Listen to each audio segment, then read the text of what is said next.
속삭이며 지쳐서 이 소리는 뭐지? 고양이 소리인가? 아니면 아니야, 이건 아기 울음? 떨리는 목소리로 어머나, 저 바구니 안에 뭐가? 아기잖아? 누가 들을까 두려워 속삭이며 누가 이런 생명을 이 칼바람 치는 밤에 버리고 간 거야.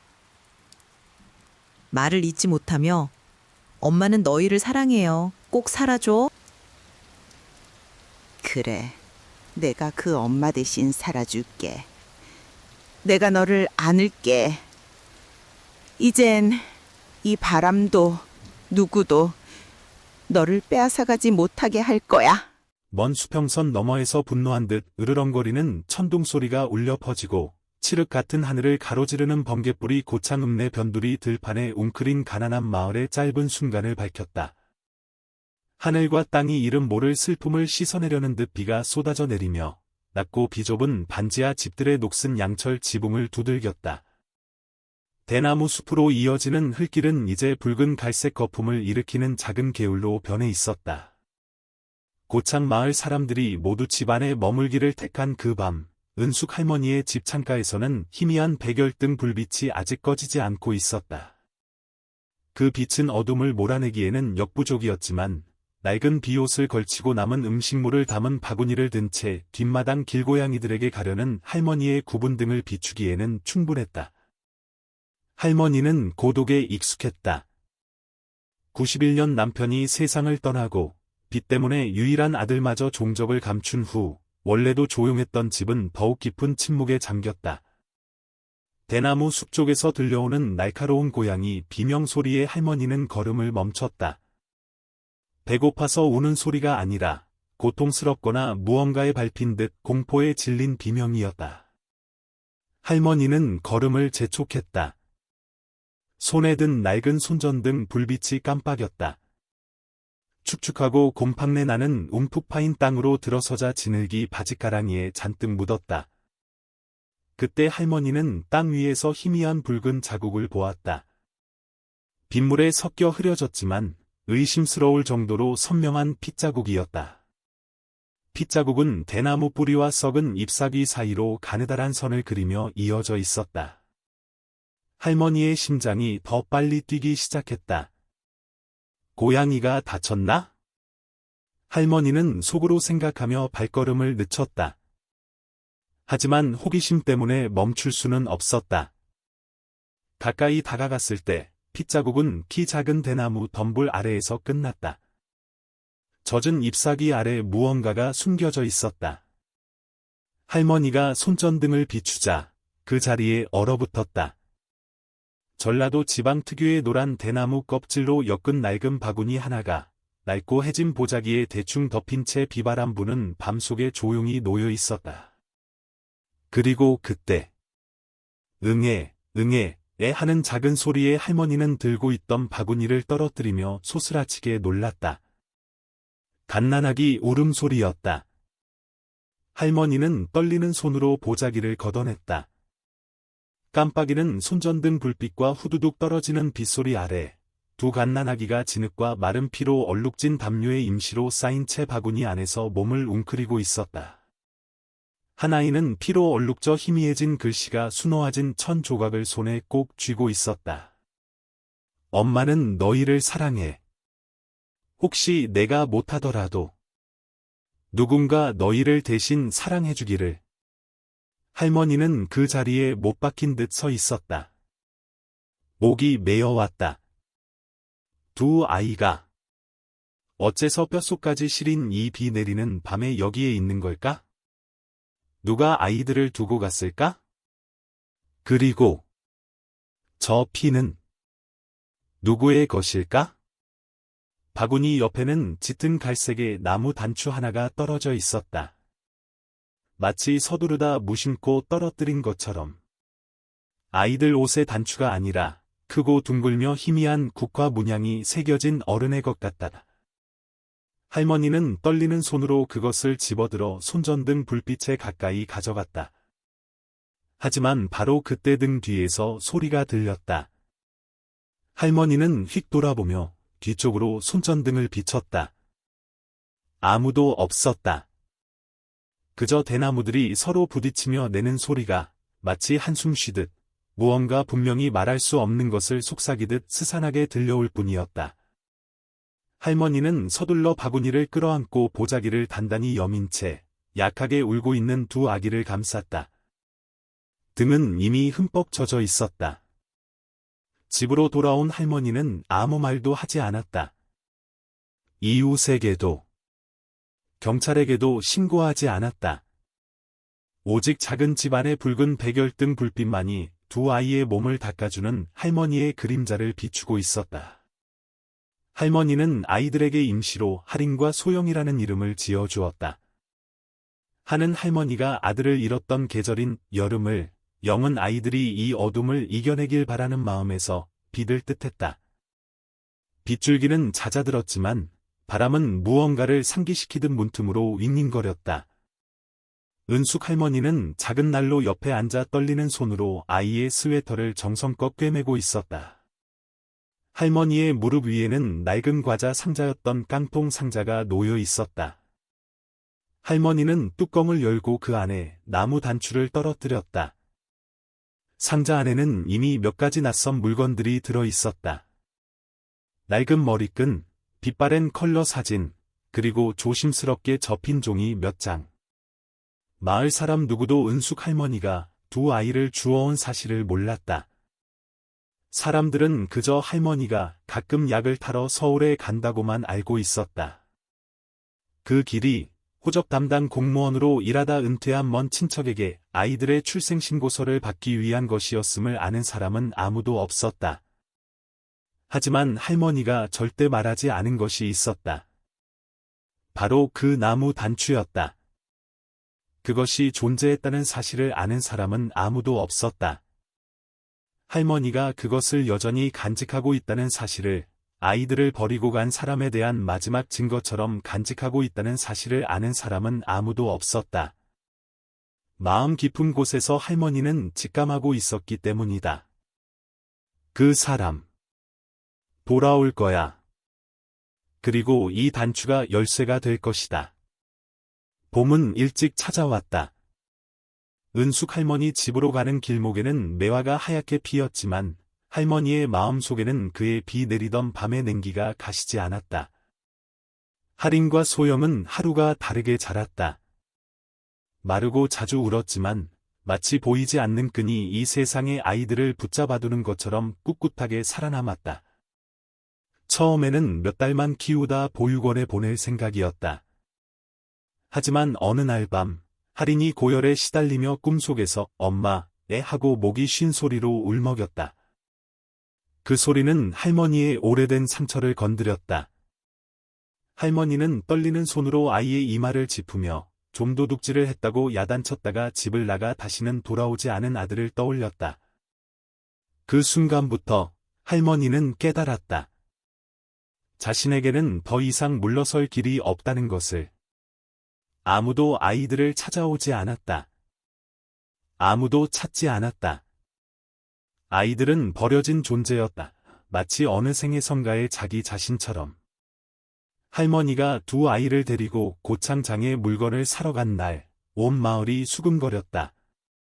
어떤 이는 할머니가 아이를 주었다고 하고, 어떤 이는 이 나이에 아이를 키우려 한다며 미쳤다고 했다.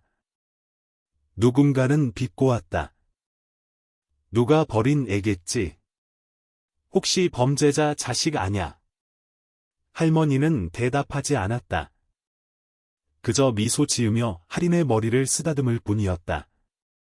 추운 비 내리는 밤에 아이의 울음소리를 들어본 사람이라면, 피와 진흙으로 흠뻑 젖은 작은 생명을 떨리는 손으로 안아본 사람이라면 알 것이기 때문이다. 사랑에는 혈연이 필요 없다는 것을. 낡은 바구니는 할머니가 장작 창고에 소중히 보관했다. 해마다 겨울이 오면 할머니는 마치 이름 붙일 수 없었던 그날의 악몽을 닦아내듯 바구니의 먼지를 닦았다. 잠 못 이루는 밤이면 깡통 상자를 열어 나무 단추와 그 옛날의 보자기를 꺼내보곤 했다. 가장자리는 사갔지만 글씨는 여전히 남아 아물지 않은 상처처럼 새겨져 있었다. 만약 엄마가 할 수 없다면 그 엄마라는 사람을 찾아볼까 생각한 적도 있었다. 하지만 이내 그만두었다. 비바람 치는 밤에 두 아이를 버리고 간 사람은 악인이 아니라 극한의 무력감에 빠진 사람이었을 거라고 이해했기 때문이다.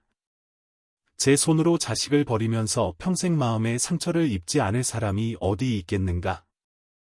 두 아이는 모두 똑똑하고 영리했지만 성격은 아주 달랐다. 하리는 차분하고 창문 너머 하늘 보기를 좋아했으며 은숙 할머니를 침묵하게 만드는 질문들을 하곤 했다. 할머니, 왜 사람들은 우리를 안 좋아해요? 할머니, 저는 대나무 숲에서 태어났어요? 소영은 정반대였다. 장난기 많고 다투기를 좋아했지만 야단을 맞으면 쉽게 울었다. 한 번은 할머니가 이름을 잘못 부르자 할머니가 언니를 더 예뻐한다고 생각해서 오후 내내 밥을 먹지 않고 토라져 있었다. 저 진짜 할머니 딸 맞아요? 소영이 쏘아붙였다. 할머니는 잠시 말을 멈췄다. 하지만 이내 차분하게 말했다. 내가 너희를 낳지는 않았단다. 하지만 너희가 온 날부터 난 비로소 진짜 엄마가 된다는 게 뭔지 알게 됐어. 할머니는 그 말이 훗날 민서, 즉 할인을 평생 따라다니는 말이 될 줄은 몰랐다. 할인이 8살 되던 해, 가벼운 열병으로 은숙 할머니는 밤을 새워 아이를 간호해야 했다. 밖에는 또 비가 내리고 있었다. 그날처럼 추적추적. 비가 양철 지붕을 두드리고 처마 밑으로 물방울이 뚝뚝 떨어졌다. 어둠 속에서 할머니는 두 아이의 침대 곁에 앉아 이제는 몇 그루밖에 남지 않은 저 멀리 대나무 숲을 바라보았다. 그날이 할머니가 유일하게 운 날이었다. 소리 없이 울었다.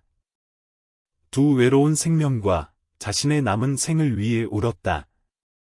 그 후로 수년 동안 대나무 바구니, 나무 단추, 그리고 수놓은 1000조각은 깡통 상자 안에서 그대로 잠들어 있었다. 운명의 그 밤을 지켜본 3명의 말 없는 증인처럼. 할머니는 할인과 소영에게 그들의 출생에 대해 결코 이야기하지 않았다. 두려웠다. 진실이 두려운 것이 아니라 아이들이 너무 많은 기대를 품고 진실을 찾아 나설까봐 두려웠다. 어떤 문은 잘못된 시간에 열면 차가움과 후회만을 남기기 때문이다. 어느 날 할머니가 마당에서 빨래를 널고 있을 때 소영이 사탕을 찾으려고 몰래 장롱을 뒤졌다. 그러다 나무 장롱 밑에 있던 깡통 상자에 발이 걸렸다. 상자를 열어본 소영은 나무 단추, 낡은 1000조각, 그리고 바구니 안에 누워있는 빨갛고 작은 두 아기의 희미한 사진을 보았다. 소영은 할인에게 물었다. 언니, 이게 뭔지 알아? 할인은 그 자리에 멈춰 섰다. 빛바랜 갈색 실로 수놓인 글씨를 뚫어지게 바라보았다. 엄마는 너희를 사랑해. 그날 밤, 할인은 조용히 일찍 잠자리에 들었다. 꿈속에서 한 여인이 비 속에서 자신을 안고 있다가 손을 놓아버렸다. 대나무 바구니에 실려 떠내려가도록. 마을은 여전히 그 마을이었다. 낡은 지붕은 옛날처럼 이끼가 끼어 있었다. 하지만 은숙 할머니가 대나무 숲에서 갓난아기 둘을 안고 걸어왔던 그 흙골목은 이제 콘크리트로 포장되어 있었다. 비는 예전처럼 홍수를 일으키지 않았지만 사람의 마음 속에는 여전히 누구도 예측할 수 없는 압류가 흐르고 있었다. 17살 소녀가 된 민서와 소영은 이제 컸고 달라졌다. 하지만 그 집은 여전히 세 사람뿐이었다.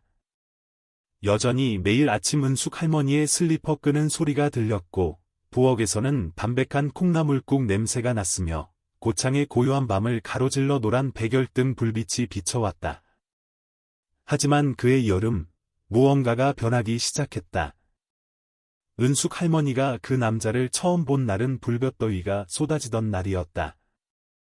할머니가 장에서 무거운 짐을 지고 돌아오는데 긴 소매 셔츠를 입고 얼굴을 반쯤 가리는 모자를 쓴 한 남자가 골목 끝 전봇대 뒤에 숨어 있는 것을 보았다. 그는 아무 말도 하지 않았다. 그저 할머니의 집 대문을 뚫어지게 쳐다볼 뿐이었다. 마치 오랫동안 거기 서 있었던 것처럼. 할머니는 몇 초간 얼어붙었다가 서둘러 안으로 들어가 대문을 잠갔다. 할머니는 의심이 많은 사람이 아니었지만 세월은 굶주린 자의 눈빛과 잃어버린 무언가를 찾는 자의 눈빛을 구별하는 법을 가르쳐 주었다. 다음 날 아침, 그는 또 나타났다. 이번에는 고창시장 뒤편 낡은 도축장 근처였다. 여전히 같은 차림새. 여전히 누구와도 접촉하지 않았다. 여전히 무언가를 계산하듯 한 방향을 응시하고 있었다. 사흘째 되던 날, 은숙 할머니는 문틈에 끼워진 쪽지를 발견했다. 흰 종이에 연필로 휘갈겨 쓴 글씨였다. 할머니, 아직 그걸 가지고 계시죠? 이름도 없었다. 더 이상의 내용도 없었다. 단 한 줄이었지만 할머니의 손을 눈에 띄게 떨리게 만들었다. 그거. 이란 무엇일까? 그날부터 할머니는 잠을 이루지 못했다. 깡통 상자를 보관해 둔 장작 창고를 지날 때마다 누군가 들어왔었던 것 같은 느낌이 들었다. 자물쇠는 그대로였고 먼지도 그대로 쌓여 있었지만 어느 날 오후 장롱 속 낡은 천들을 정리하던 할머니는 그 옛날의 보자기가 모서리 한쪽에 실밥이 뜯어져 있는 것을 발견했다. 불과 몇 담이었지만 직접 그것을 바느질했던 사람이 알아보기에는 충분했다. 깡통 상자를 열었다. 나무 단추는 그대로 있었지만 상자 뚜껑이 살짝 비뚤어져 있었다. 할머니가 닫아두었던 위치와 달랐다. 침입당했다는 그 느낌에 할머니는 오싹해졌다. 두려워서가 아니라 그보다 더 모호한 무언가 때문이었다. 마치 자신이 묻어두었던 과거가 꿈틀대며 살아나는 것 같았고 비 내리던 밤에 그 대나무 바구니가 결코 다치지 않았던 것 같다. 지난 15년간 할머니는 할인이나 소영에게 그 비 내리던 밤에 대해 한 번도 이야기한 적이 없었다. 대나무 바구니나 천에 수놓인 글씨에 대해서도 단 한 번도 언급하지 않았다. 나무 단추는 두 작은 생명을 자신의 품에 안겨주고 사라진 그 여인과의 말없는 맹세처럼 항상 옷주머니 속에 간직하고 다녔다. 하지만 이제 누군가가 그 단추를 되찾으려 하고 있었다. 무슨 목적으로? 어느 날 밤 마당에 널어놓은 빨래를 거들어 나간 할머니는 골목 건너편 이웃집 뒤 새로 자라난 야생 대나무 덤불 쪽에서 희미한 불빛을 보았다. 손전등 불빛이었다.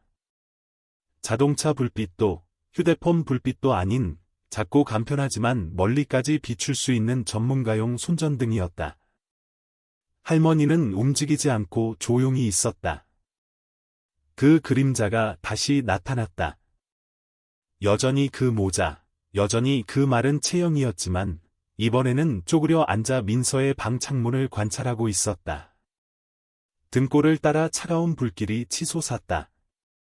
두려워서가 아니라 분노 때문이었다.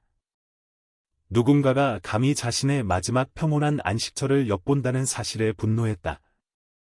다음 날 할머니는 시장에 나가 새 쇠빗장과 쇠사슬 그리고 나무 몽둥이를 샀다. 아무도 묻지 않았다. 괴팍하고 폐쇄적이지만 모처럼 고든 할머니의 성격을 모두 알고 있었기 때문이다. 어쩌면 자신이 이름 붙일 수 없는 무언가를 지켜야 한다는 감각에 너무 익숙해졌기 때문일지도 모른다.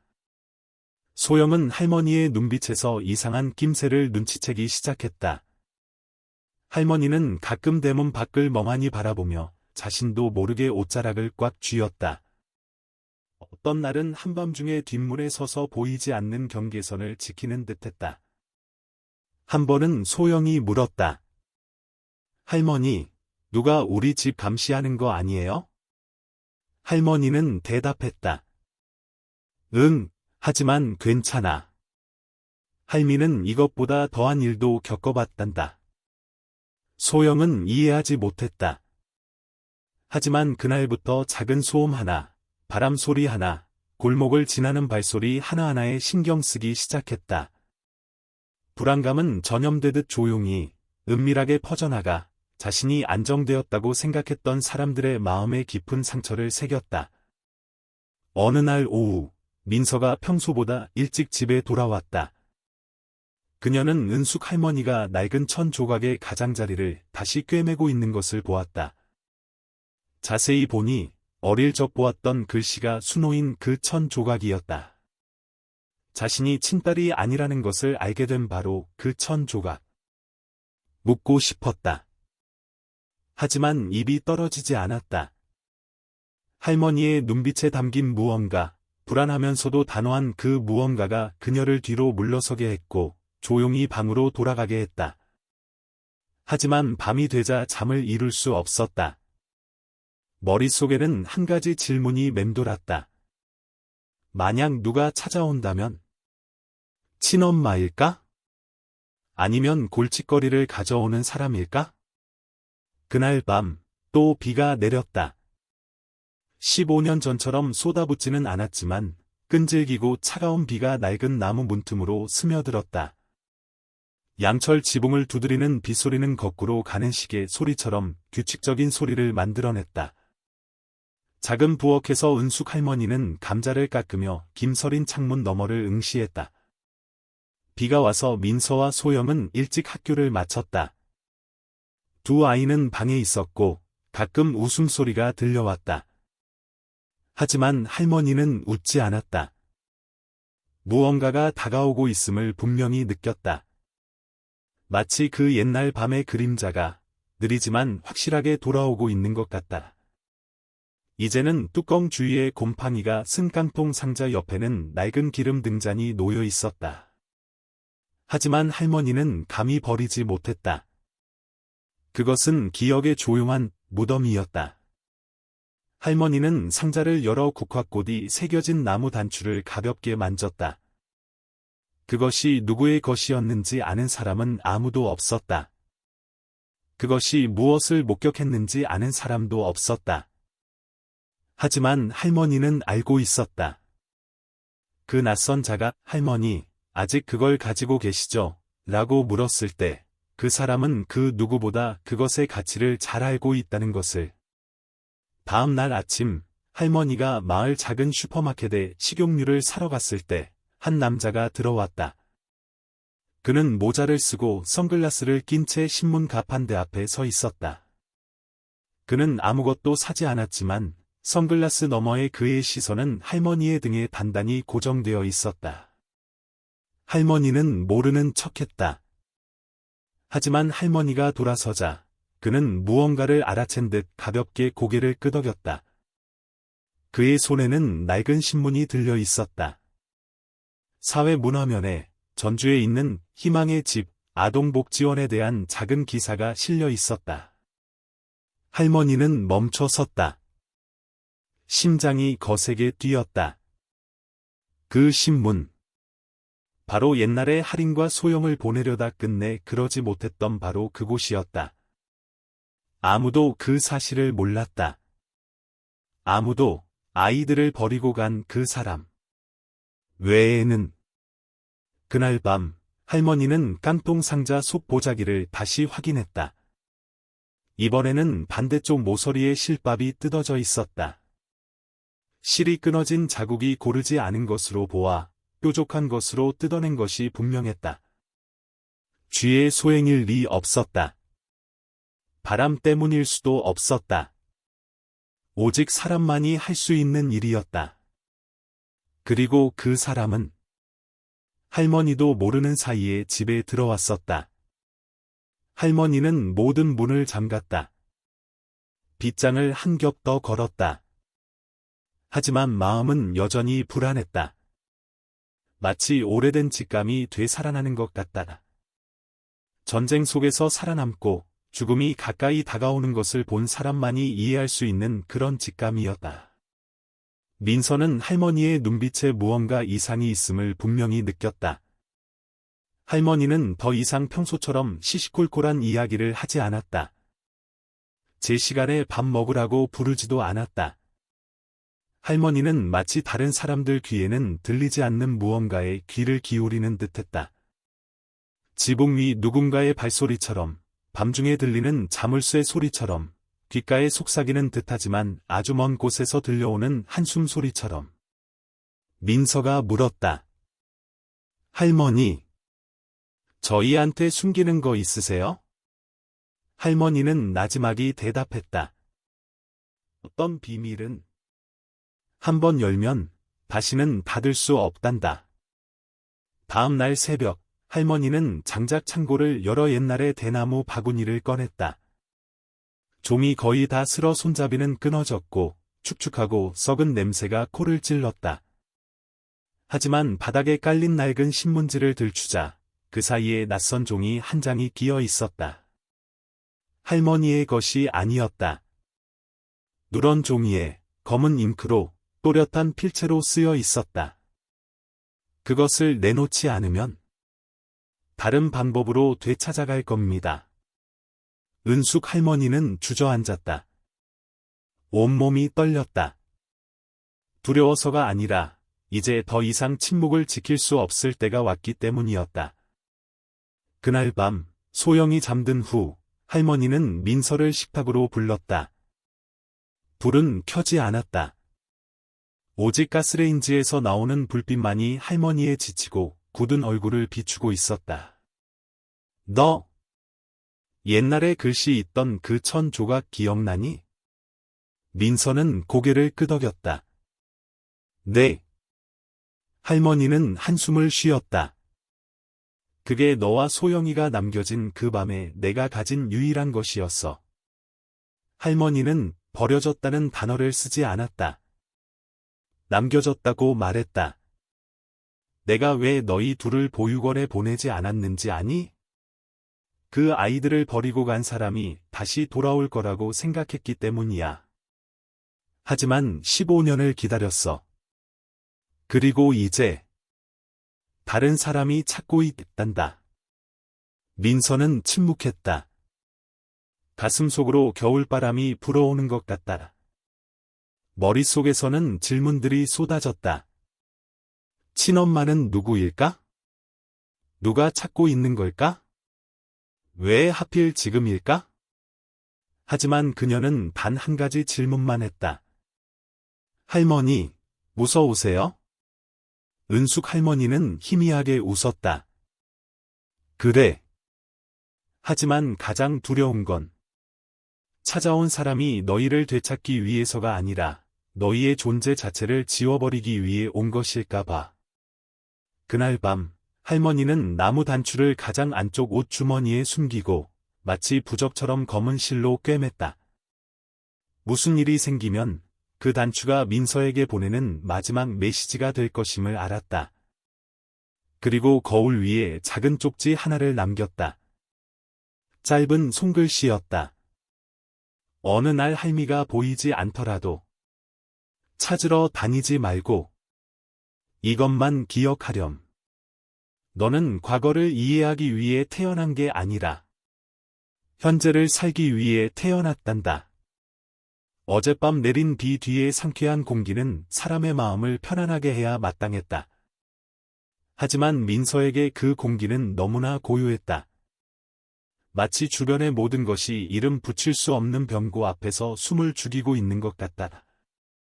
은숙 할머니는 여느 때처럼 아침 식사를 준비했다. 손으로는 팔을 썰고 눈으로는 끓고 있는 죽 냄비를 바라보았다. 하지만 할머니의 등은 더 굽었고 어깨는 더 야위었으며 눈빛은 민서의 마음이 꽉 막힐 정도로 흐릿했다. 소영은 여전히 아무 생각 없이 다가오는 시험과 가을 축제를 위해 반에서 준비 중인 단막극에 대해 이야기했다. 하지만 민서는 집중할 수 없었다. 찾아오는 사람에 대한 이야기를 들은 후부터 그녀의 마음속에는 균열이 생겨났다. 형태도 없고 소리도 없었지만 낡은 나무 벽을 스치는 바람 소리처럼 끈질겼다. 민서가 방에서 책을 정리하고 있을 때 전화벨이 울렸다. 발신자 정보 없음. 지역 번호도 표시되지 않았다. 흘러나온 목소리는 나이든 여성의 것이었다. 소개도 없었다. 서론도 없었다. 내가 할인이라면 낡은 여행 가방 안감 밑에 있는 사진을 찾아보렴. 2개의 노스의 잠금 장치가 달린 갈색 여행 가방이다.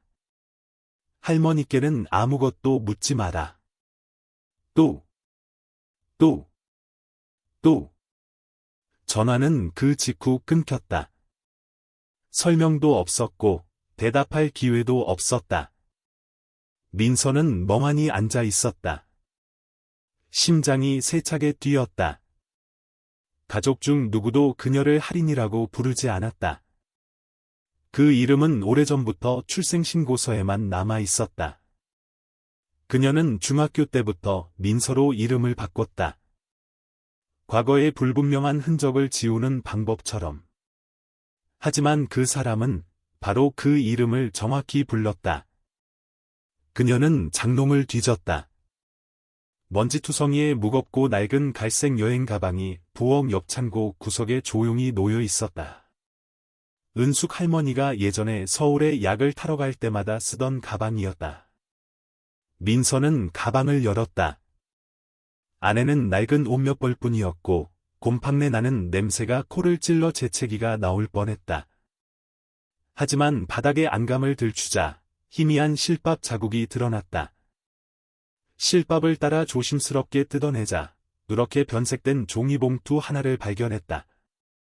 안에는 낡은 사진 한 장이 있었다. 담요에 쌓인 2 갓난아기가 대나무 바구니에 누워 있었다. 그리고 그 아래에는 흑백 초음파 사진이 있었다. 글씨는 희미해서 읽기 어려웠지만 여전히 선명하게 보였다. 쌍태야 37주차. 산모 성명, 윤서화. 민서의 심장이 멎는 듯했다. 윤서화. 들어본 적 없는 이름이었다. 하지만 그녀의 머릿속에서는 수백 개의 조각들이 진동하기 시작하는 것 같다. 2 갓난아기. 하나의 초음파 사진. 그리고 자신이 쌍둥이를 낳았다는 것을 분명히 알고 있었을 한 명의 어머니. 민서는 창가에 멍하니 앉아 있었다. 창백한 얼굴 위로 옅은 오후 햇살이 비쳤다. 머릿속에는 한 가지 질문이 울려 퍼졌다. 만약 그 여자가 내 친엄마가 2 아이가 있다는 걸 알았다면 왜 소영이는 찾지 않고 나만 찾는 걸까? 혹시 자신에게 무언가 특별한 것이 있는 걸까? 아니면 자신이 선택된 아이일까? 아니면 소영이는 찾아질 가치가 없는 걸까? 가치가 없다는 단어를 떠올린 자기 자신에게 후회가 밀려왔다. 소영은 동생이다. 그들은 함께 자랐다. 같은 젖병을 물고 같은 유치원을 다니고 모든 것을 나누었다. 하지만 단 한 통의 전화로 경계선이 그어졌다. 마치 무엇으로도 갈라놓을 수 없을 것 같았던 관계에 야른 칼날이 조용히 파고든 것처럼. 그날 밤 민서는 참을 수 없었다. 그녀는 사진과 초음파 사진을 할머니 앞에 내밀었다. 할머니, 저한테 얼마나 오랫동안 숨기셨어요? 은숙 할머니는 놀라지 않았다. 수천 번은 본 사람처럼 사진을 바라보았다. 하지만 윤서아라는 이름이 적힌 초음파 사진을 보고는 멈칫했다. 나는 이 이름을 모른다. 할머니가 말했다. 하지만 누군가가 진실을 깊이 숨기고 싶어 했다는 건 알겠다. 너는 내 딸이야. 너희 둘 다. 하지만 너희가 나에게 오기 전의 일에 내가 관여할 권리는 없단다. 민서는 목이 메었다. 그분이 2 아이가 있다는 걸 알았다면 왜 한 명만 찾으시는 걸까요? 아마도 내 할머니가 천천히 말했다. 사람은 자신의 일부만을 되찾을 수 있는 법이란다. 나머지 부분은 운명에 맡겨두는 게지. 소영은 문 뒤에 서 있었다. 엿들을 생각은 아니었지만 민서의 눈빛과 할머니의 메인 목소리를 보고 참을 수 없었다. 그녀는 사진을 보았다. 초음파 사진도 보았다. 그리고 모든 단어를 똑똑히 들었다. 왜 한 명만 찾는 걸까요? 그 말은 날카로운 톱날처럼 소영의 심장을 베었다. 그녀는 아무 말도 하지 않았다. 그저 돌아서서 방으로 가 헤드폰으로 음악 소리를 크게 틀었다. 하지만 아무것도 들리지 않았다. 마음속에서 울부짖는 무언가의 소리를 덮기 위해서일 뿐이었다. 한 통의 비밀스러운 전화는 17년간 봉인되었던 기억의 문을 열었다. 한 장의 사진, 한 장의 초음파 사진, 그리고 아무도 대답할 수 없는 하나의 질문이 서로를 친자매로 여겼던 아이들을 운명의 갈림길로 내몰고 있었다. 과거가 되살아나기 시작했다. 하지만 그것은 치유할 것인가? 아니면 파괴할 것인가? 그날 밤 이후 작은 집안의 공기는 마치 소리가 빨려나간 듯했다. 은숙 할머니는 모든 것을 평소처럼 유지하려 애썼다. 여전히 제때 밥을 지었고 두 아이의 옷을 빨았으며 희미한 백열등 불빛 아래에서 옷을 꿰맸다. 하지만 할머니는 알고 있었다. 그 옛날의 두 아기는 이제 소녀가 되었고 그녀들의 마음은 더 이상 예전 같지 않다는 것을. 민서는 여전히 일찍 일어나 학교에 갔지만 그녀의 눈빛은 아무도 볼 수 없는 돌덩이를 짊어진 듯 무거웠다. 소영은 이상할 정도로 말이 없었다. 웃음소리도, 논쟁도, 이 음식 저 음식을 해달라는 투정도 사라졌다. 그녀는 방에 틀어박혀 일찍 자는 척했지만 사실은 침대 구석에 몸을 웅크리고 앉아 헤드폰을 쓴 채 가사 없는 음악을 틀고 조용히 울고 있었다. 어느 날 오후, 민서가 책상에 앉아 공부하고 있을 때 소영이 들어왔다. 아무 말 없이 그녀는 사진을 책상 위에 올려놓았다. 나도 알 권리가 있는 거잖아, 그렇지? 민서는 동생을 보며 망설이다 고개를 끄덕였다. 하지만 소영은 고마워하지 않았다. 언니는 무슨 생각해? 그 사람이 한 명만 찾는다는 걸 알았을 때? 언니가 한 번도 본 적 없는 그 엄마라는 사람이 나를 선택하지 않고 언니를 선택했다는 걸 알았을 때 무슨 생각했어? 민서는 말이 막혔다. 아니면 언니는 오래전부터 알고 있었는데 내가 언니의 진짜 엄마를 찾는 여정에 방해가 될까봐 말 안 한 거 아니야. 소영은 더 이상 화난 목소리가 아닌 지친 목소리로 말했다. 민서는 한숨을 내쉬었다. 나도 몰라. 나는 그냥 내가 상처받는 걸 원치 않았어. 그거 참 이상하네. 소영이 억지 미소를 지었다. 나한테 숨긴다는 그 사실 자체가 나에게 가장 큰 상처가 된다는 걸. 민서는 조사를 시작했다. 통화 기록을 다시 찾아봤지만 그 낯선 번호는 발신자 정보 없음으로 표시되어 있었다. 공공전화번호부에서 윤서아라는 이름으로 검색해봤지만 같은 이름을 가진 사람이 나온 오래된 의료 뉴스 몇 개 외에는 아무것도 없었다. 직업도, 사진도, 연락처도 없었다. 그녀는 문득 깨달았다. 그 여자는 찾아지기를 원하지 않았다. 그녀는 단지 정보의 씨앗 하나를 뿌리고 사라지기를 원했을 뿐이다. 씨앗을 받은 사람이 스스로 길을 선택하도록. 하지만 왜? 왜 직접 찾지 않을까? 왜 나타나지 않을까? 왜? 하필 이 시점에 전화를 걸었을까? 질문들이 민서의 머릿속을 맴돌았다. 그러던 중 또 다른 단서가 예기치 않게 나타났다. 여행 가방 속 서류를 다시 정리하던 민서는 사진이 담겨있던 봉투 옆면에 작은 틈이 있는 것을 발견했다. 조심스럽게 불을 비춰보니 사진의 두 겹 종이 사이에 작은 종이 조각이 끼어 있었다. 그녀는 조심스럽게 떼어냈다. 안에는 원래 사진에 붙어 있었던 것으로 보이는 다른 사진 조각이 있었다.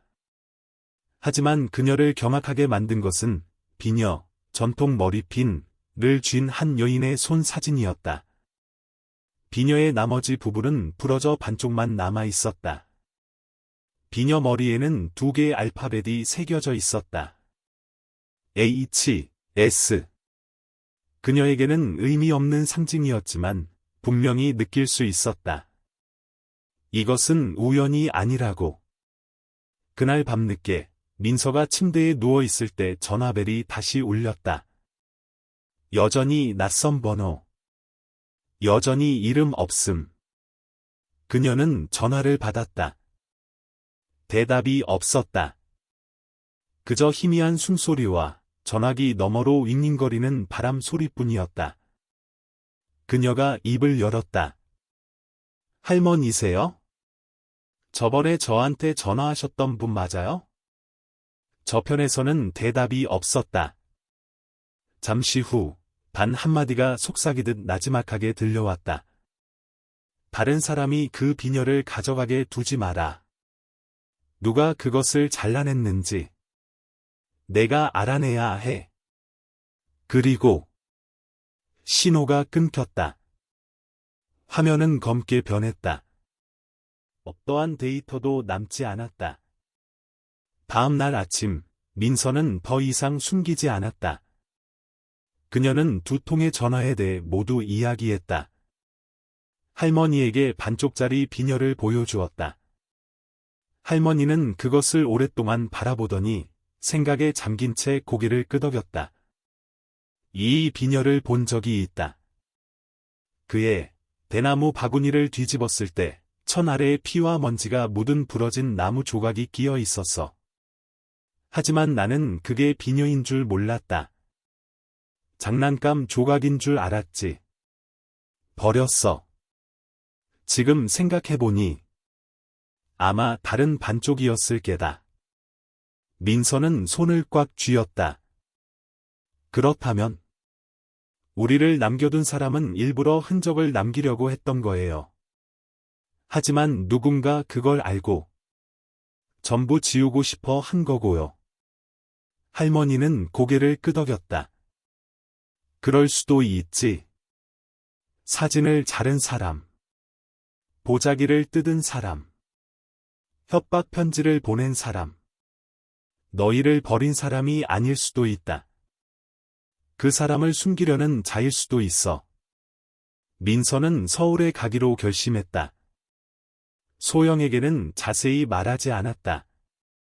초음파 사진과 관련된 기록을 찾으러 윤소아라는 이름이 적힌 병원을 찾으러 간다고만 말했다. 은숙 할머니는 그녀에게 작은 물건 하나를 건넸다.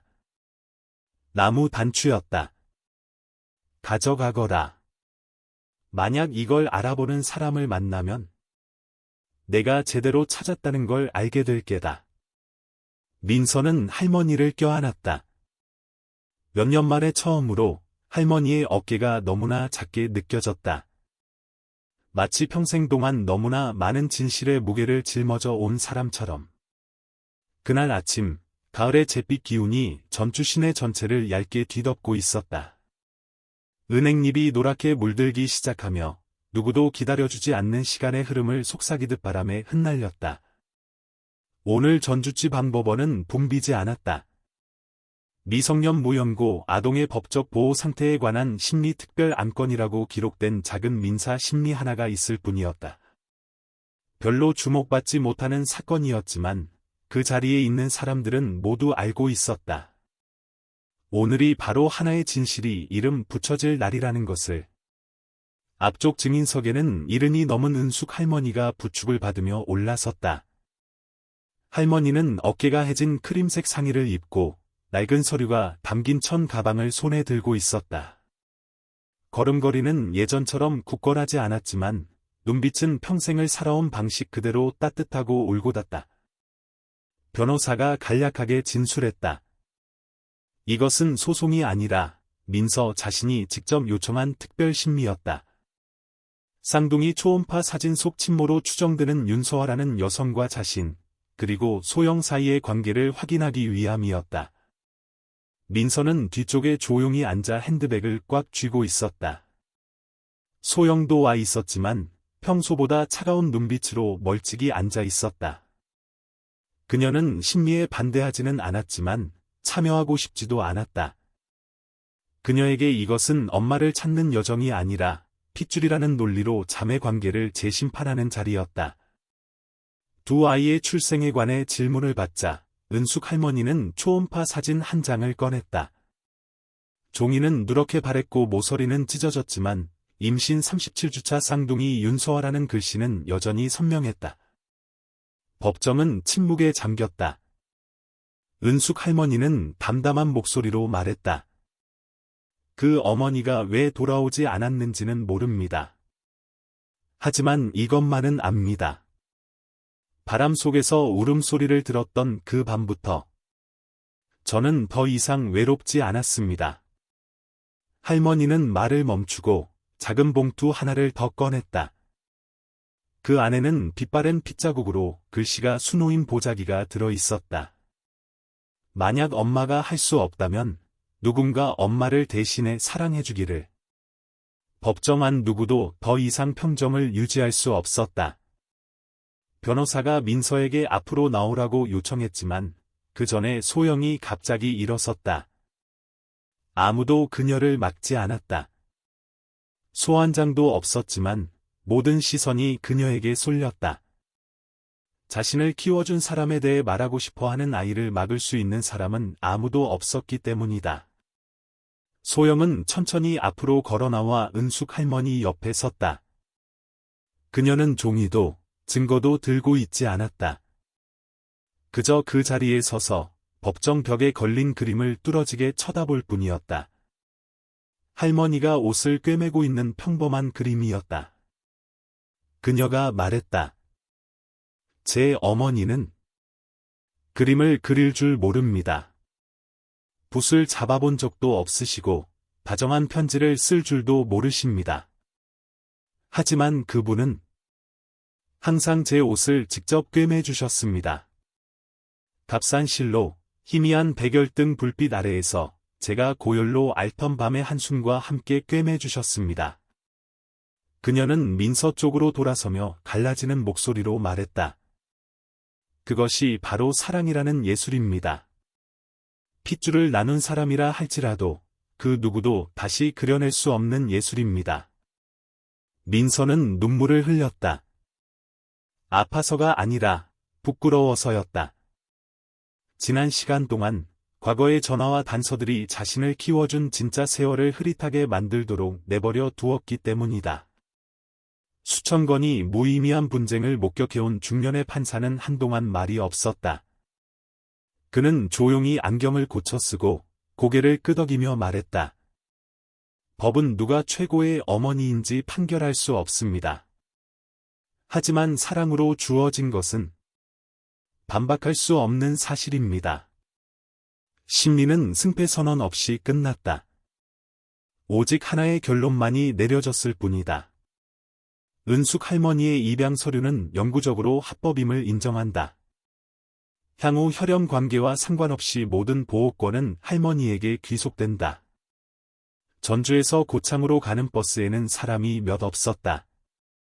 은숙 할머니는 창가에 앉아 있었고 창틈으로 스며드는 차가운 바람에 머리카락이 가볍게 날렸다.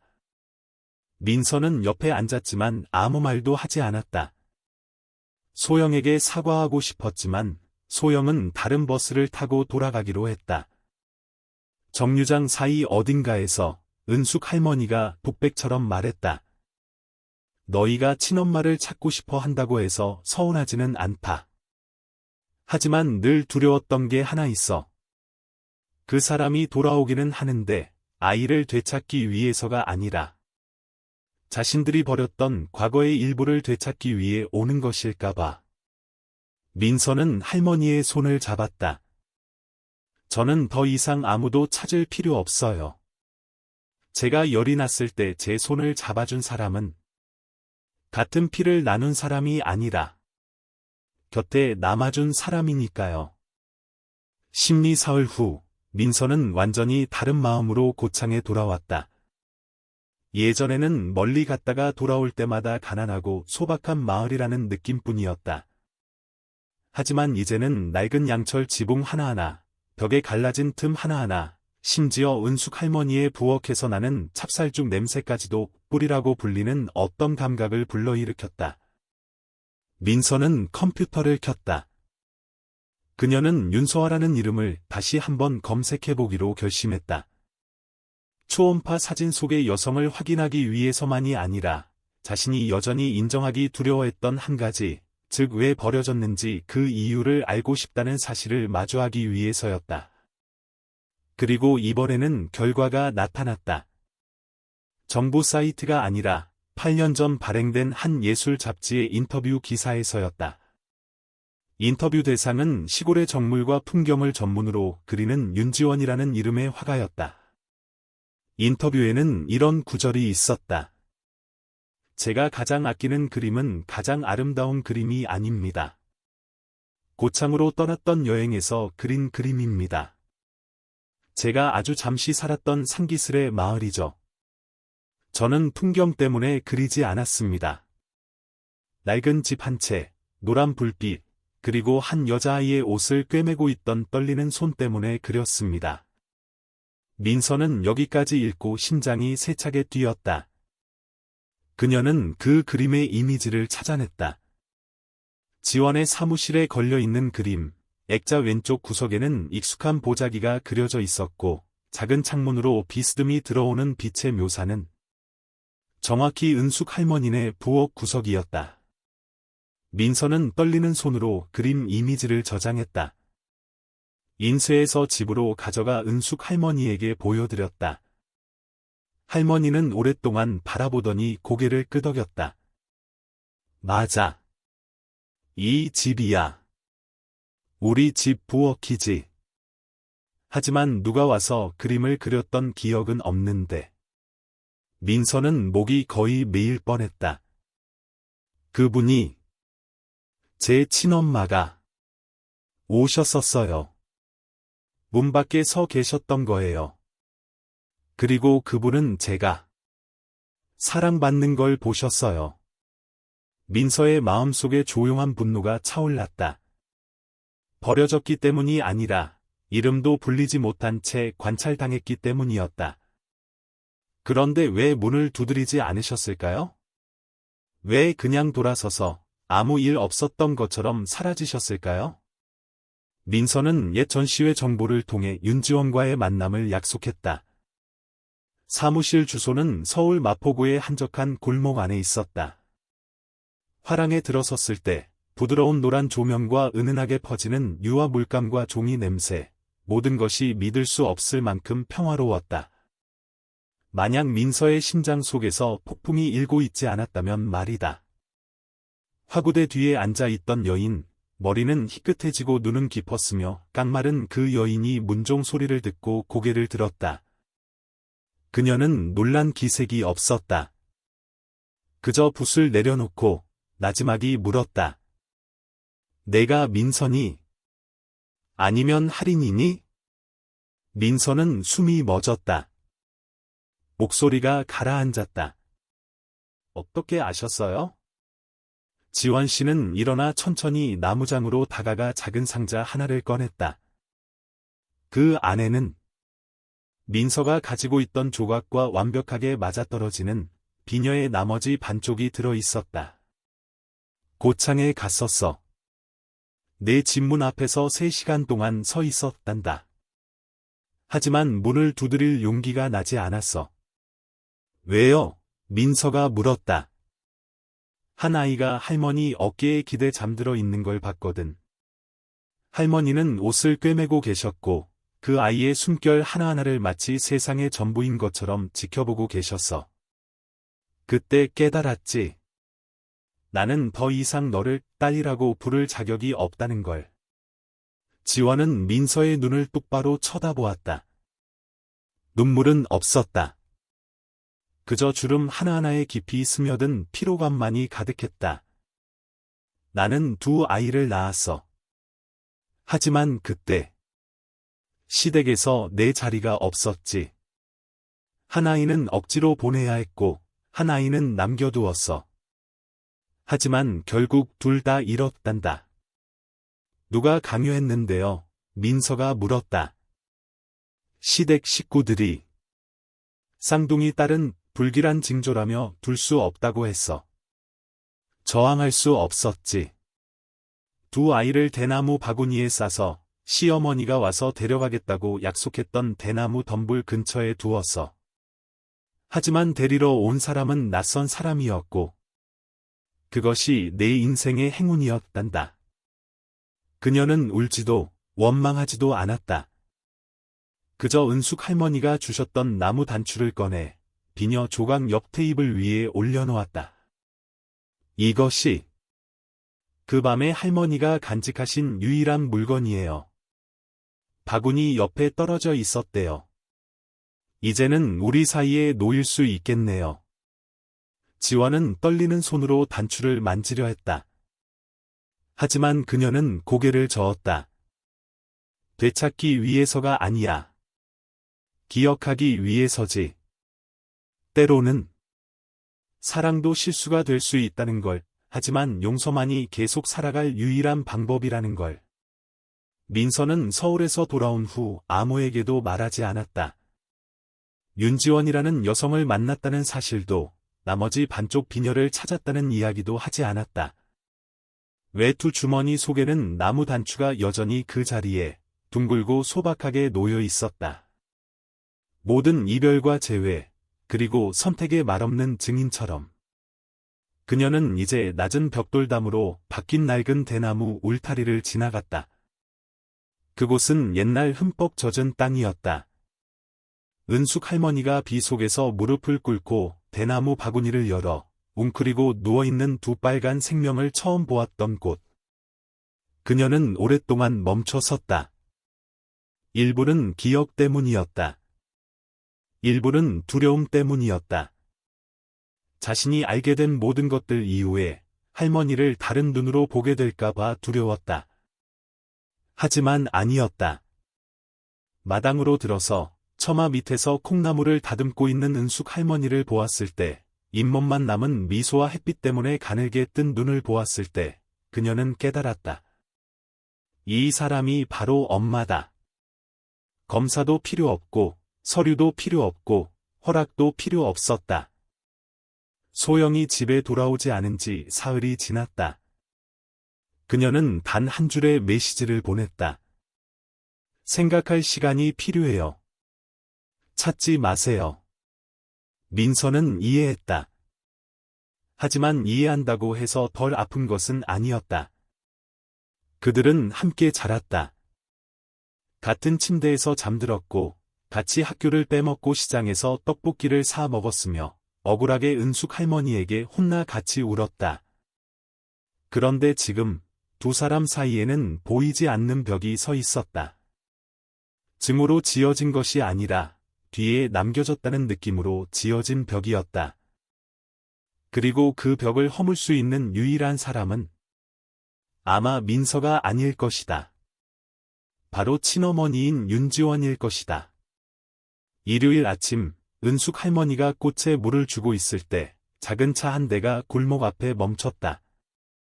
내린 사람은 50대 중반의 여성으로 작고 마른 체구에 베이지색 코트를 입고 선글라스를 끼고 있었다. 그녀는 초인종을 누르지도 문을 부르지도 않았다. 그저 그 자리에 서서 녹슨 철제 대문을 바라볼 뿐이었다. 옛날 자신이 차마 만지지 못하고 멈춰 섰던 바로 그곳을. 민서가 나와 울타리 저편에 섰다. 두 사람은 처음 몇 분간 아무 말도 하지 않았다. 오직 사각거리는 바람 소리, 멀리서 우는 까마귀 소리, 그리고 생에서 처음으로 서로의 앞에 진정으로 서 있는 두 사람의 마음 소리만이 들릴 뿐이었다. 마침내 지원이 입을 열었다. 왔었어. 바로 이 자리에 섰었지. 12년 전에. 내가 동생이랑 마당에서 노는 걸 봤어. 그리고 나는 돌아서서 가버렸단다. 민서는 원망 없이 그저 숨을 내쉬듯 물었다. 왜요? 지원은 슬프게 웃었다. 너희가 웃는 걸 봤거든. 그리고 두려웠어. 만약 문을 두드리면 그 소리가 내가 더 이상 끼어들 자격이 없는 그 행복을 깨뜨릴까봐. 그날 오후, 생애 처음으로 은숙 할머니와 지원은 낡은 나무 식탁을 사이에 두고 황혼의 빛이 가득한 부엌에서 마주 앉았다. 식탁 위에는 차도 과자도 없었다. 오직 깡통 상자와 나란히 놓인 두 개의 물건, 즉 나무 단추와 붉은 실로 이어 붙임 부러진 비녀만이 있을 뿐이었다. 누구도 선뜻 말을 꺼내지 않았다. 마침내 지원이 두 손을 모으고 깊이 고개를 숙였다. 죄송합니다. 제가 할 수 없었던 일을 할머니께서 하시게 만들어서. 그리고 감사합니다. 저를 탓하지 않아 주셔서. 은숙 할머니는 여느 때처럼 가벼운 목소리로 대답했다. 그날 내가 밖으로 나가지 않았다면 아이들은 아마 죽었을 거요. 하지만 나는 내가 아이들을 구했다고 생각한 적이 없소. 나는 그저 외면하지 않도록 선택받은 사람이었을 뿐이요. 오랜 침묵이 흘렀다. 부인은 어땠소? 은숙 할머니가 물었다. 쌍둥이를 낳을 걸 알면서도 왜 두 아이를 다 버렸어? 지원은 침묵했다. 창밖을 바라보았다. 그리고는 오래된 상처를 벗겨내듯 말했다. 제가 약했기 때문입니다. 그때는 다른 사람이 저보다 더 잘할 거라고 믿었으니까요. 하지만 그러고 나니 아이 곁에 있을 권리마저 잃어버렸습니다. 제가 이 집을 그린 것은 간직하기 위해서가 아니라 속죄하기 위해서였습니다.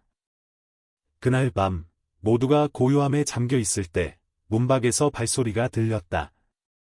민서가 달려나갔다. 소영이었다. 아무 말 없이 그녀는 민서에게 연필로 그린 그림 한 장을 건넸다. 이 집을 그린 그림이었고 그 아래에는 한 줄의 글씨가 쓰여 있었다. 누군가 문을 두드릴 용기가 없다면 내가 대신 그 문을 그려줄게. 그리고 며칠 만에 처음으로 두 자매는 서로를 껴안았다. 한마디의 책망도 없었다. 오직 눈물과 돌아옴만이 있을 뿐이었다. 세 명의 여성, 은숙 할머니, 지원, 그리고 민서의 만남 이후 즉각적으로 큰일이 일어나지는 않았다. 서로 껴안고 울지도 않았고 재결합을 약속하지도 않았다. 하지만 각자의 마음속에 조용한 변화가 일어났다. 마치 벽에 금이 가기 시작하고 그 틈으로 첫 빗줄기가 새어 들어오는 것 같다.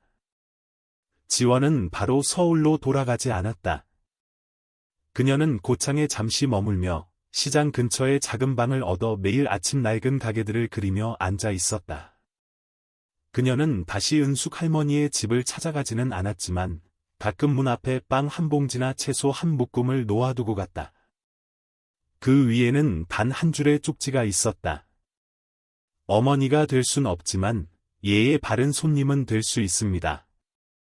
은숙 할머니는 아무 말 없이 그것을 받았다. 하지만 식사 때마다 수저 한 벌을 더 놓기 시작했다. 희망 때문이 아니라 놓쳐버린 사람을 위한 자리를 남겨두기 위해서였다. 소영은 집으로 돌아와 모두와 함께 밥을 먹고 할머니를 예전처럼 엄마라 부르고 잠잘 때 민서를 껴안았다.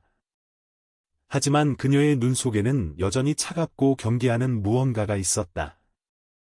마치 또 다른 충격이 닥치기를 기다리는 사람처럼. 어느 날 민서가 막 불을 끄고 잠자리에 들려 할 때 소영이 갑자기 물었다. 언니는 그분이 우리 둘 다 사랑한 적이 있다고 생각해? 누구? 민서가 물었다. 친엄마 말이야. 언니가 만났던 그 사람. 민서는 침묵했다. 그리고 솔직하게 말했다. 나는 그분이 사랑했지만 방법을 몰랐던 것 같아. 그리고 깨달았을 때는 무언가를 되돌려달라고 하기엔 너무 늦어버린 거지. 소영은 등을 돌리며 목맨 소리로 말했다. 만약 한 명만 선택받아야 했다면 나는 언니였으면 좋겠어. 언니는 용서할 테니까. 매일 밤 은숙 할머니는 백열등 불빛 아래 혼자 앉아 두 아이의 낡은 옷을 꿰맸다. 필요해서가 아니라 그것이 아이들이 어렸던 시절을 간직하는 방식이었기 때문이다. 할머니는 민서가 친엄마를 만나는 일에 개입하지 않았다. 두 자매 사이의 고뇌에 끼어들지도 않았다. 그녀는 그저 낡고 잉크가 희미해진 일기장에 한 줄을 남겼을 뿐이다. 내가 늙어서 아무것도 도와줄 수 없다면 적어도 아이들이 더 아파하는 이유는 되지 말아야지. 집 앞마당, 길과 대나무 덤불 사이를 가르는 낮은 벽이 있었다. 민서와 소영은 그 위에 함께 그림을 그리기로 했다. 세 사람의 추억을 담은 긴 그림이었다. 마당에서 노는 두 아이, 옷을 말리려고 부채질하는 은숙 할머니, 화덕 옆에 거꾸로 놓인 대나무 바구니. 벽 한쪽 구석에 소영은 작은 디테일을 그렸다. 대나무 덤불 뒤에 서 있는 한 여인, 손에는 반쪽짜리 비녀를 들고 있었다. 얼굴은 보이지 않았다. 이름도 없었다. 그저 멀리서 지켜보는 하나의 그림자일 뿐이었다. 민서가 물었다. 용서한 거야? 소영이 가볍게 고개를 끄덕였다. 아니. 하지만 자리는 남겨뒀어. 어느 날 아침, 온 가족이 아직 잠들어 있을 때, 지원은 조용히 마을을 떠났다. 그녀는 문 앞에 봉투 하나를 남겼다. 수신인은 특정되지 않았고, 단지 이렇게 쓰여 있었다. 그 집의 세 여성에게. 안에는 손으로 쓴 편지 한 통이 들어 있었다. 단정하고 소박한 필체였다. 저는 도망치는 사람이었습니다. 책임을 피하고, 감정을 피하고, 희망마저 피했습니다. 하지만 두 아이의 옷 어깨에 꿰매진 실밥 자국을 보았을 때, 저는 깨달았습니다. 어떤 사랑은 태어날 필요 없이 그저 길러지고, 지켜지고, 믿어주기만 하면 된다는 것을. 저는 어머니라 불리길 바라지 않습니다. 하지만 바랍니다. 만약 언젠가 누군가 아이들에게 묻는다면, 너희 어머니는 누구시니? 라고. 아이들이 단 하나의 이름만을 부르지 않기를. 하나의 여정에 대해 이야기하기를. 그날 밤, 은숙 할머니는 마지막으로 깡통 상자를 열었다. 그녀는 나무 단추와 이제 하나로 합쳐진 비녀를 함께 넣고 바로 그 옛날의 보자기로 감쌌다. 손은 더 이상 예전처럼 단단하지 않았지만 눈빛은 비 내리는 밤중에 두 생명을 처음 보았을 때처럼 여전히 빛나고 있었다. 민서는 옆에 앉아 작게 물었다. 만약 그날 할머니가 나가지 않으셨다면, 그랬다면 나는 엄마가 된다는 게 뭔지 평생 몰랐을 게다. 할머니가 대답했다. 그리고 마당에는 그림 물감이 마른 벽이 서 있었다. 그 위에는 한 명은 낳고, 한 명은 지키고, 한 명은 머물기를 선택한 세 명의 여성이 소박하지만 사랑 가득한 필치로 그려져 있었다. 그해 2월, 날씨는 예년보다 추웠다. 고창은 매일 아침 얇은 서리가 내려 사람들의 입김이 하얀 연기로 변할 정도였다. 골목 끝 작은 집에서 은숙 할머니는 서서히 쇠약해져 갔다. 뚜렷한 병 때문이 아니라 마치 심지가 거의 다 타버린 등잔불처럼. 민서와 소영은 번갈아 가며 할머니 곁을 지켰다. 그들은 울지도 거창한 말을 하지도 않고 그저 조용히 그곳에 앉아 할머니의 손을 잡고 있었다. 마치 온기만으로 할머니를 붙잡아두려는 듯이. 어느 날 밤, 할머니는 한밤중에 잠에서 깨어 민서를 거실로 불렀다. 백열등 불빛이 할머니의 얼굴 위로 쏟아졌다. 이제는 시간의 흔적이 깊게 새겨졌지만 여전히 언제나처럼 부드러운 표정이었다.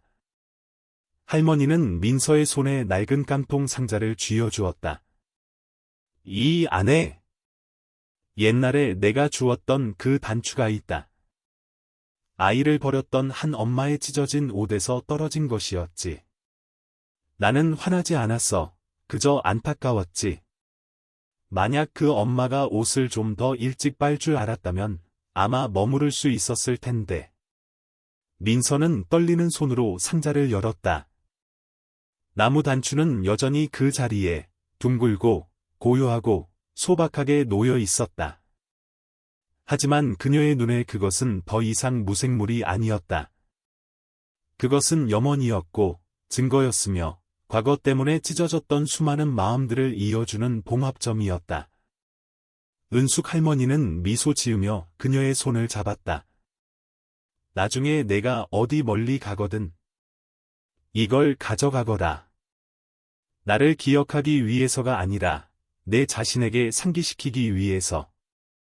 완벽한 사람은 아무도 없단다.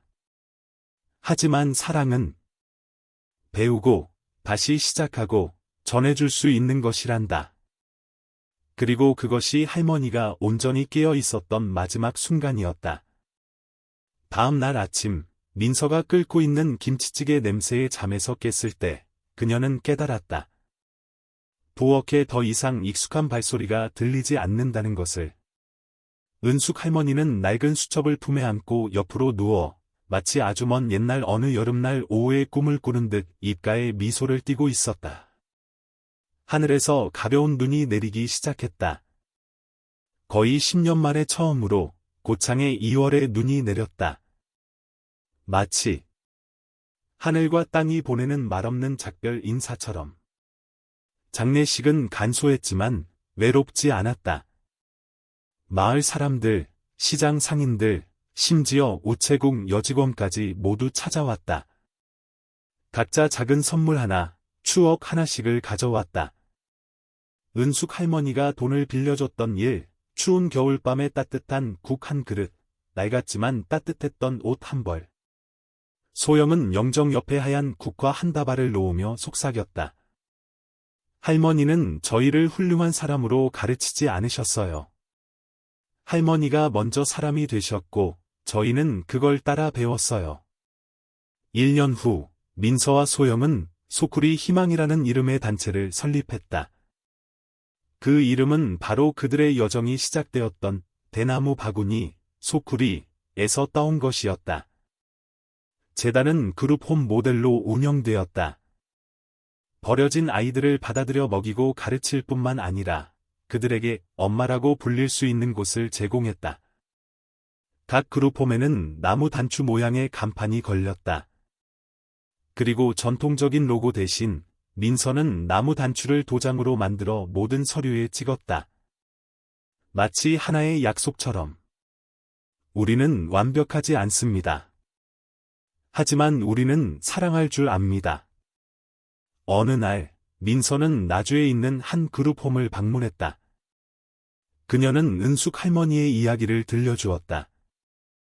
대나무 바구니에서부터 수놓인 천 조각, 나무 단추, 그리고 노란 불빛 아래에서 옷을 꿰매던 저녁들까지. 이야기가 끝났을 때 한 여자아이가 다가왔다. 아이의 외투에는 방금 떨어진 단추 하나가 붉은 실에 매달려 덜렁거리고 있었다. 아이는 묻지도 부탁하지도 않았다. 그저 민서의 배지에서 나무 단추를 조심스럽게 떼어내며 고개를 숙였다. 제가 이거 써도 돼요? 민서는 눈시울이 뜨거워지며 고개를 끄덕였다. 아이는 원래 달려있던 붉은 실을 이용해 그 단추를 자신의 옷에 다시 꿰맸다. 꼭 맞고 아름답고 마치 그 단추가 바로 그 자리에 있기 위해 태어난 것처럼. 소쿠리 희망의 모든 그룹홈 중앙 복도에는 흑백 사진 한 장이 걸려 있었다. 은숙 할머니가 툇마루에 앉아 있고 두 아이가 할머니의 어깨를 감싸고 있으며 그 뒤로는 모든 것의 시작이었던 낡은 대나무 숲이 보이는 사진이었다. 사진 속에는 대부분이 주목하지 않는 작은 디테일이 있었다. 할머니가 입고 있는 외투의 단추 하나가 실밥이 터져 있었다. 어느 날 민서와 소영은 고창으로 돌아왔다. 뿌리를 찾는 아이들이 아니라 다음 세대를 위해 기억을 지키는 사람들로서. 그들은 이제 재단의 첫 본부가 된 옛집을 방문했다. 부엌은 그대로 보존되어 있었고 백열등은 여전히 매달려 있었으며 옛 깡통 상자는 이제 유리 상자 안에 지원이 쓴 손편지 4봉과 함께 놓여 있었다. 소영은 조용히 원본을 본떠 만든 마지막 나무 단추를 꺼내 벽에 걸린 사진 속 할머니의 옷에 조심스럽게 꿰맸다. 아무도 말하지 않았다. 하지만 모두가 이해했다. 꿰매지는 단추 하나하나는 치유되는 과거의 한 조각이라는 것을. 민서는 전주의 한 여자 고등학교에서 작은 강연을 열었다. 그녀는 핏줄은 섞이지 않았지만 비 내리는 밤에 두 생명을 주워들 용기가 있었던 한 여성에 대해 이야기했다.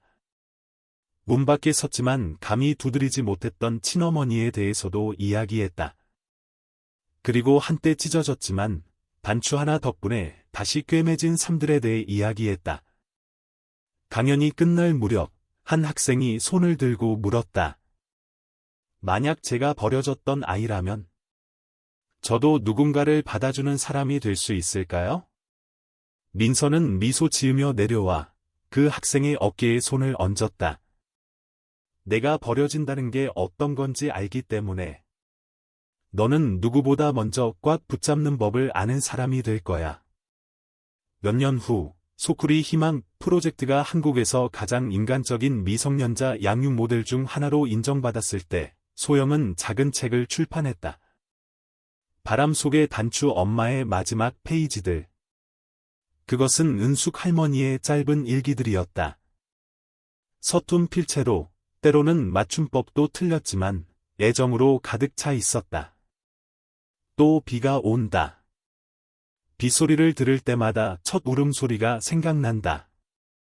마치 하늘이 내게 말하는 것 같아. 너 말고 누가 들을 수 있겠니? 라고. 민서는 조용한 아이지만 나를 볼 때마다 젊었을 적 내 남편과 똑같은 눈빛을 한다. 다정하지만 슬픔이 서려 있다. 만나본 적 없는 누군가를 그리워하는 걸 안다. 소영이는 장난꾸러기다. 하지만 그 아이의 마음은 낡은 단추처럼 부드럽다. 살짝만 건드려도 떨어져 버린다. 하지만 진심을 다하면 다시 꿰매기도 쉽다. 강원도의 소쿠리 희망의 5번째 그룹홈이 설립된 지 얼마 지나지 않아 특별한 기부금이 도착했다. 정확히 집 한 채를 지을 수 있는 금액이었고 짧은 문구가 함께 적혀 있었다. 바람이 불기 전에 단추가 꿰매지기를. 무명의 화가로부터. 민서는 묻지 않아도 알았다. 지원이었다. 그녀는 더 이상 나타나지도 연락하지도 편지를 쓰지도 않았다. 하지만 매년 첫눈이 오는 날이면 조용히 돈이 입금되었다. 그리고 그때마다 재단의 회계 장부에 민서는 손으로 한 줄을 적었다.